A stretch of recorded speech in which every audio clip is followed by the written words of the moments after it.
पर तुम्हें जब भी काम होता है तुम ऑफिस आती हो, आज यहाँ। हाँ, मैं जानती हूँ।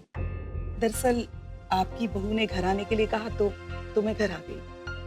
वो दरअसल माँ साहब, इनका हमें फोन आया और इन्होंने हमसे कहा कि इन्हें बहुत जल्दी है, किसी की जिंदगी और मौत का सवाल है। आप बहुत परेशान थी, इनसे आपकी बात हो ही नहीं पाई, तो हमने इन्हें घर पे ही बुला लिया आपसे पैसे लेने के लिए।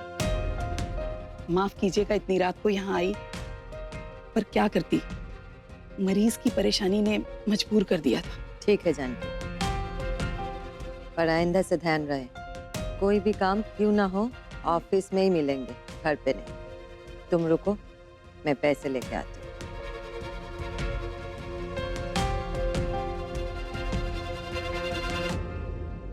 ये लो जानकी। शुक्रिया।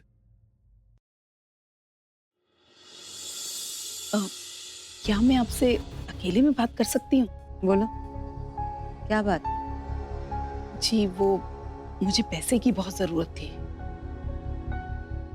अरे पर अभी तो माँ साहब ने आपको पैसे दिए। आपकी माँ सब जानती हैं कि मैं किन पैसों की बात कर रही हूँ। ये हमारा दूसरा हिसाब है। कौन सा दूसरा हिसाब? वही वाला पैसा जो आप महीने के महीने मुझे देती हैं।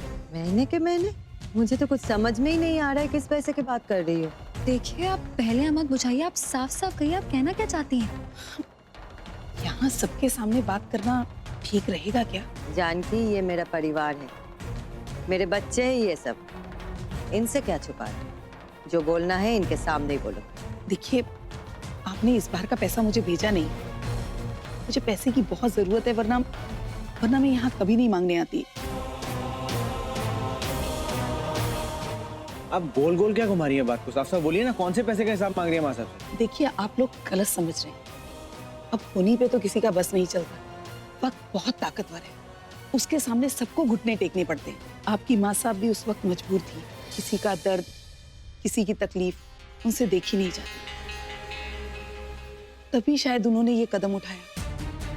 कैसी मजबूरी, कौन सा कदम, आप क्या बात कर रही हैं? आप लोग सोच सकते हैं कि कोई किससे इतना प्यार करे कि उसका दुख, उसकी तकलीफ उससे बर्दाश्त ना हो, और वो उस मरीज को उसके जीवन के कष्टों से मुक्ति दिलाने के लिए उसकी आत्मा को उसके शरीर से हमेशा हमेशा के लिए आजाद कर दे और उसे हमेशा के लिए मौत की नींद सुला दे।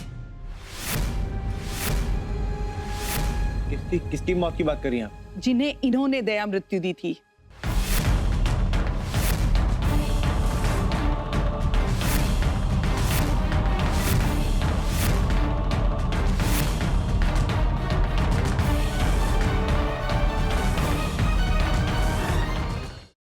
हे भगवान, प्लीज मुझे घर तक पहुंचा दो। इसके बाद मैं कभी कुछ नहीं मांगूंगी। प्लीज प्लीज मुझे घर तक पहुंचा दो। भगवान को याद किया और शैतान हाजिर, और वो इसलिए क्योंकि मुझे मेरा बदला लेने से भगवान भी नहीं रोक सकता। प्लीज मुझे मत मारो। देखो मैंने थोड़ी ना तुम्हें मारा। तुम्हें बदला ही लेना ना, तो तुम निखिल से बदला लो, उसी ने तुम्हें मारा है। मुझे मार के तुम्हें क्या मिलेगा? मुझे मत मारो प्लीज। सिद्धार्थ, यश जोकर है। सिद्धार्थ, तुम यहाँ कैसे आए? मेरी बात सुनो रोशनी, यश ही joker. Listen to me, damn it. Yash is the joker. मेरे पास वक्त नहीं है। सिद्धार्थ, तुम क्या बोल रहे हो? यश मेरा बेस्ट फ्रेंड है सिद्धार्थ, वो मेरे बचपन का फ्रेंड है। How could it be? और तुम कोमा में थे ना, तो ये सब पास वक्त नहीं है। वो सब एक नाटक था, इसलिए क्योंकि मैं चाहता था कि जोकर मेरे पास है और अपनी सच्चाई मेरे सामने रिवील करे, और वही हुआ। और यश इज द ब्लडी जोकर। हमारे परिवार के साथ अब तक जो कुछ भी हुआ है, तुम्हारे ऊपर जानलेवा हमले, आयशा की किडनैपिंग, सासू मॉम के ऊपर हमले, everything has been done by him. नहीं सरोजनी बिटिया, ये थोड़ा संयम से काम लेना, काहे कि थाने पुलिस का चक्कर बहुत अच्छा नहीं होता। मैं बस इतना जानती हूँ माँ जी कि मैं अपने सुमेंद्र के गुनहगार को इस तरह बचकर नहीं जाने दूंगी।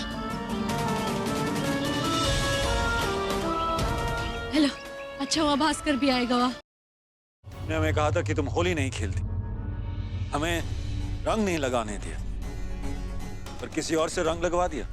रचा जी, मैं थारी नौकर से, थारी जागीर ना से। ये आमिर कोर्ट है और यहाँ हमारी हुकूमत चलती है। थारी हुकूमत आमिर कोट पर से, हमारे मन पे ना से। मारा मन मारी मर्जी का मालिक से मने कौन रंग लगा सके और कौन ना लगा सके, क्यों मारी मर्जी से। और हमारी मर्जी का क्या?